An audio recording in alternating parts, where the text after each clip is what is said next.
يا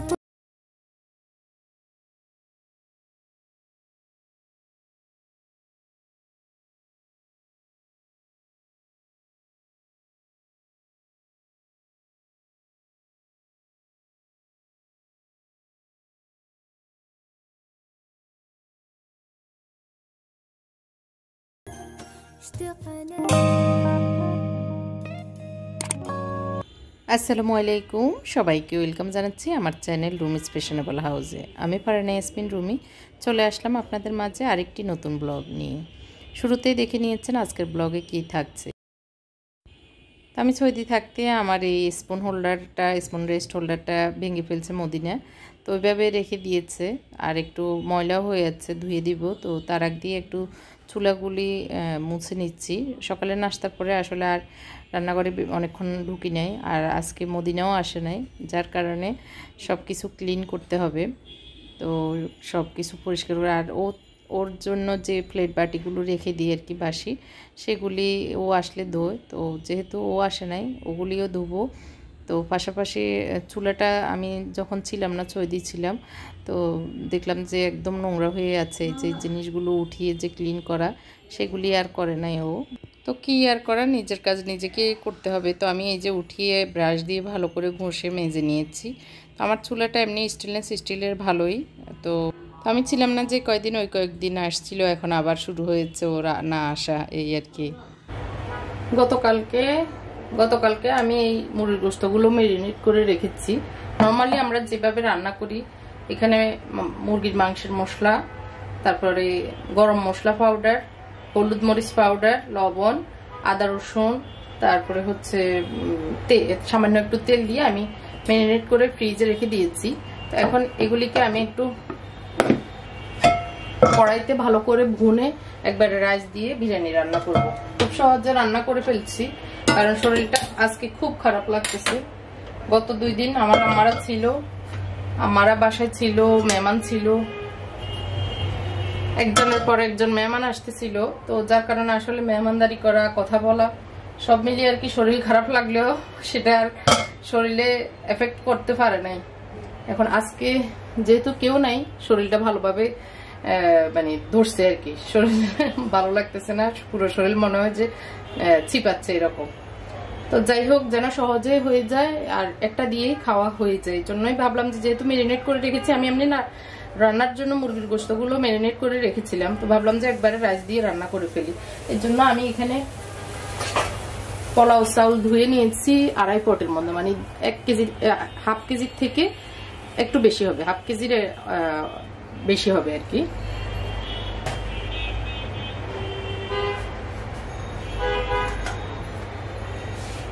একটু সরিষার তেল এবং সয়াবিন তেলের মাধ্যমে রান্নাটা একবারে করে ফেলবো। তো যেহেতু একবারেই আমি এগুলো ভুনবো, তো ওই জন্য তেলটাও আবার একটু বেশি করে দিয়ে দিচ্ছি।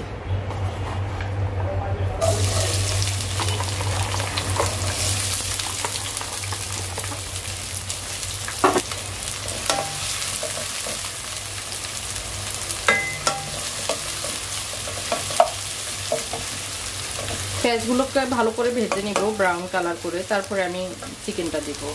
তো সৌদি আরব যে যখনই যাওয়া হয়, আমাদের ফেরি নিয়ে আসা হয়, মানে ফাতিল টাতিল মাজার জন্য। তো এইবারে একজন যে দোকান থেকে নিচ্ছিলাম আর কি, ওই দোকানের আমাদের বাংলাদেশি কর্মচারী ভাই বলল যে আপনি এটা নেন, ওইটা সে দামেও কম, আবার ইয়েও ভালো, কোয়ালিটিও ভালো। তো দেখি, এখন ফার্স্ট টাইম ইউজ করছি।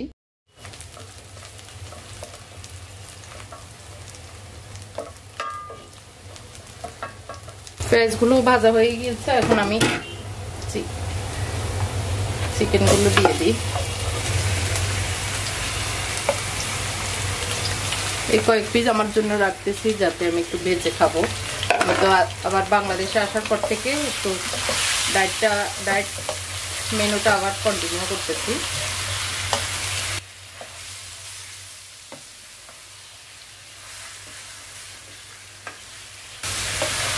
এখানে যেহেতু আমি আদা রসুন সব দিয়ে দিয়েছি, আর এখানে নতুন করে আর দিব না।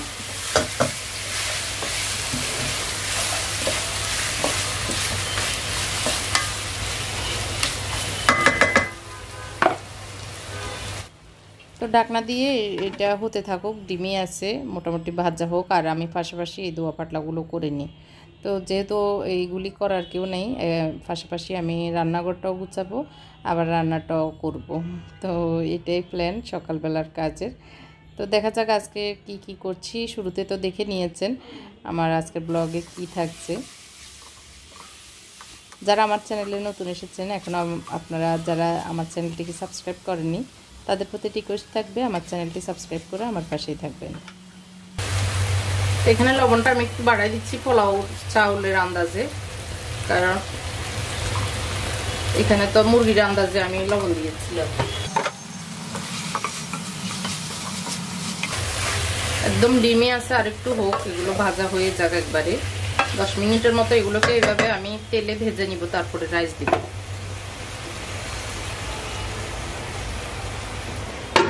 الله غفور الله رحيم الله يحب المحسنين هو خالقنا ورازقنا وهو على كل شيء قدير الله غفور الله رحيم الله يحب المحسنين هو خالقنا ورازقنا।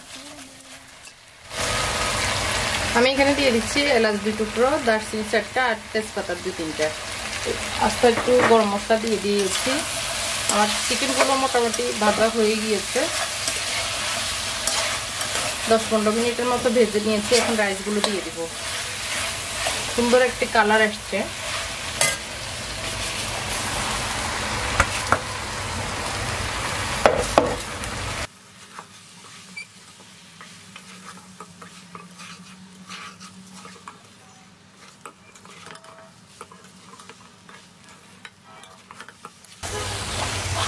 তো এগুলিকে আমি 10 মিনিটের মতো ভেজে পানি দিয়ে দিব, দিয়ে রান্না করে নিব। শেষ হয়ে যাবে ঝটফট আজকের চিকেন বিরিয়ানি।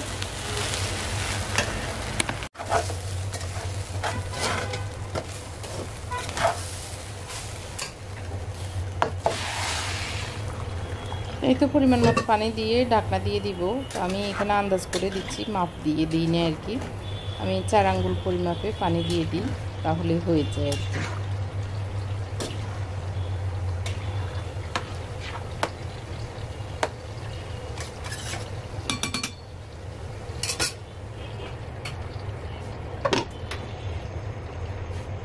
তো এখনও কিন্তু দোয়া পাটলা শেষ হয়নি, একটু একটু ধুইতেছি, আর রান্নাটাও পাশাপাশি দেখতেছি। তো এখন ধোয়া মোটামুটি শেষ হয়ে আসছে, এগুলোকে শুধু পানি দিয়ে ক্লিন করে, মানে মাজা শেষ, ক্লিন করে রেখে দিব। তো এই তো একজোটই হবে মেবি, অনেকগুলোই টুকটাক আসলে সকাল থেকে আওয়াজ জমছে, কিছু রাতের অল্প কিছু ছিল। তো সব মিলিয়ে আজকে সকালের এই কাজ, দুপুরের এই কাজটা আপনাদের সাথে শেয়ার করছি। তো এর ভিতরে বাজারও এনেছে, ডিমগুলি একটু গুছিয়ে রাখবো।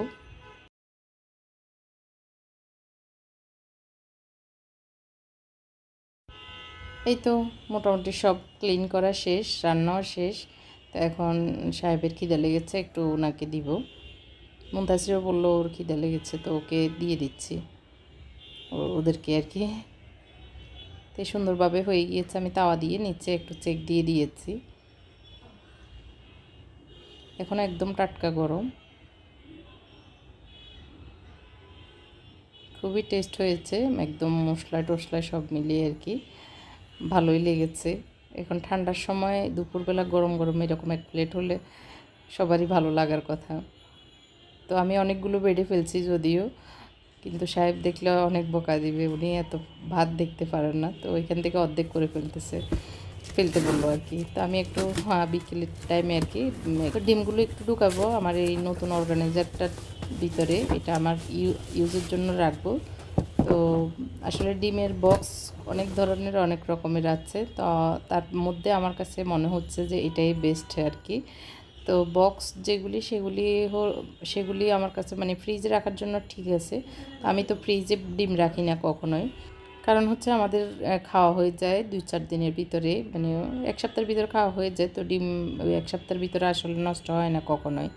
তো তো এর জন্য আমার মনে হয়েছে ফ্রিজে যেহেতু রাখবো না, এই অর্গানাইজারটা আমি বাইরে যে কোনো জায়গায় ছোট্ট একটা জায়গায় এটা রেখে দিতে পারবো। তো সেজন্য আমার কাছে এটা অনেক বেশি বেস্ট মনে হয়। তো এই যে 3টা লেয়ারে 30টা ডিম ধরে, এক লেয়ারে 10টা করে আর কি। তো আমার কাছে ভালোই লেগেছে। তবে আমার মুত্তাকি এসে ওরও ভাত সুন্দর লাগতেছে, বললো যে আমি ঢুকাই, আম্মু তুমি সরো। তো আমার কাছে মনে হয় আমি মানে ভুল করে বলছি, নিচ থেকে মানে রাখা শুরু করলে তো সুবিধা হতো। তো উপর থেকে রাখতে গেলে নিচের দিকে একটু দেখে দেখে রাখতে হয়। তো যাই হোক, আমার ছেলেটা আমাকে হেল্প করতেছে, এই যে ওরও মানে সুন্দর লাগতেছে, ভালোই লাগতেছে এটা আর কি। বাকি যেগুলি সেগুলি আমি এই সেলফটাতে রেখে দিচ্ছি। অর্গানাইজার, এটাও ক্যাবিনেট সেলফ বলা যায়। তো আসলে 3 ডজন এনেছিল, আবার গত রাতেও ডিম নেই, এই জন্য 1 ডজন এনেছিল। তো যার কারণে এখন ওইটাতে হয়ে এটাতেও হচ্ছে, এই জন্য আর কি। তো এই ডিম অর্গানাইজারটা আপনারা নিতে চাইলে আমার ফেসবুক পেজ হরেক রকম প্রোডাক্ট থেকে নিতে পারেন, অথবা হোয়াটসঅ্যাপে যোগাযোগ করেও নিতে পারেন। খুবই ভালো, খুবই ভালো লেগেছে আমার কাছে। তো এরপরে আসলে মাগরিবের পরে ভাবতেছি কি করব, একটু হাতের কাজ করতে ইচ্ছে করছে। আর এই ডোকো পেপারগুলি আমি সৌদি আরব থেকে এনেছি। আসলে যে যেটা পছন্দ করে, যে যেটা করে, সেটা পৃথিবীর যে কোনায় যাক না কেন তার চোখে সেটা পড়বে, আর সে সেখানেই সেটা করতে ইচ্ছে করে আর কি, যে যেটা পছন্দ করে। তো তার জন্য সেটা সহজ হয়ে যায়। তো আমার কাছে এইগুলি চোখে পড়াতে আমি আসলে প্রিন্ট আর অন্য ভালো লাগে নাই। তো এই তো এটা একটা প্রিন্টের ছিল, আসলে আর অন্য ভালো কোনো প্রিন্ট ছিল না, আমরা দুইজনেই খুঁজেছিলাম।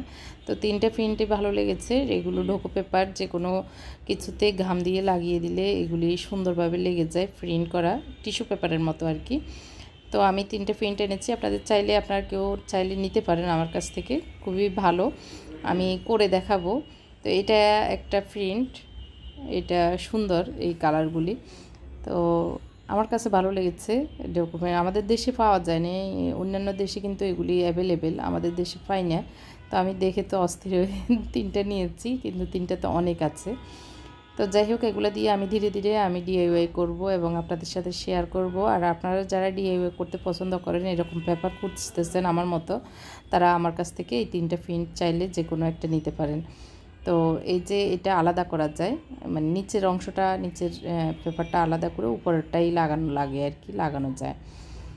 তো আমি একটু খুলে দেখাচ্ছি। এই যে লাল প্রিন্টটা, এটা ওইটাতে 4টা ভাগ, একটা পেপারে এইভাবে ভাঁজ করা থাকে, 4 ভাগ থাকে আর কি।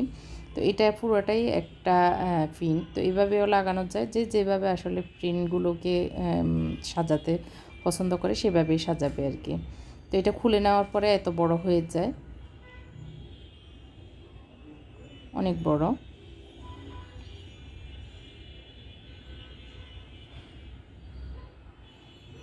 তো এটা একটা প্রিন্ট ছিল, এটাতেও সেম, এটার কোণা থেকে টান দিলে ইয়েটা উপরের অংশ, পাতাটা উপরের দিকে চলে যায়, মানে আলাদা করা যায় আর কি পেপারটাকে। এই যে, তো আরেকটা প্রিন্ট, এটা এটা হালকা গোলাপি ফুলের ভিতরে এই দুইটা, এটাকে কি বলবো, যে ফাঁকি আর কি, বক ফাঁকি। তো এটাও ভালো লেগেছে, তো এটাও নিয়েছি। তো আপনারা চাইলে নিতে পারেন এগুলিও। যে খুলে নেওয়ার পরে এত বড় হয়ে যায়, 4 ভাগ বাস করা থাকে যখন, তখন ছোট মনে হয়। আলাদা আলাদা 4টা ভাবেও আবার ইউজ করা যাবে এরকম। তো আমি শুরুতে আমার একটা কেটলি আছে, সেটাতে করে দেখাবো, তো সেটা একটু পরে দেখাচ্ছি। আর এই যে পেপারগুলি, এটাও আলাদা করা যায়, সেটাও একটু দেখিয়ে দিলাম। তো কেটলিটাতে আমি কিভাবে করব সেটা আগামী ব্লগে ইনশাল্লাহ দেখাবো। এই যে কেটলিটা নিয়েছি, এখন এটা আমি করে নিজেও প্রথমবার, তো নিজেও একটু এক্সপেরিমেন্ট করব। তো তার সাথে সাথে আপনাদের সাথেও শেয়ার করব আপনারা কিভাবে করতে পারেন, এই ধরনের পেপারগুলি ইউজ করতে পারেন সেটাও। তো আমাদের জন্য দোয়া করবেন। আজকের ব্লগটি ভালো লাগলে লাইক, কমেন্ট, শেয়ার করতে ভুলবেন না। আল্লাহ হাফেজ, আসসালামু আলাইকুম।